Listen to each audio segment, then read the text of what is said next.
Akala mo ba tol, madali lang? Madali lang maging solo player. Kahit kailan hindi naging madali yun. Nagtataka pa kayo bakit ang bagal namin magpa-legend kahit mag-end season na. Ikaw kaya maglaro, yung ikaw lang talaga. Nagtatawanan niyo pa mga solo player na kagaya namin hindi niyo naman alam kung gaano kahirap magbuhat ng mga hayop sa rank game. Siguro masaya din yung pakiramdam na may kaduo, no?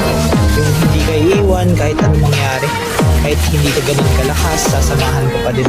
Wala iniiwan kasi tayo lagi ng mga kaduo natin. Kaya sa may mga laging ka-5 man dyan, huwag kayong mayabang. Kung makasta kayo, akala nyo naman bawat game na solo kayo, panalo kayo palagi. Kaya huwag nyo pagtatawan ng mga solo player. Kayo kaya sa sitwasyon namin, tingnan lang rin natin kung hindi kayo ma-stress kakaisip bakit ganun kakampi nyo. Kaya kung solo player ka rin, kagaya ko, at relate ka dito, lalak mo itong video na to. Kasi kahit kailan hindi ka nag-iisa.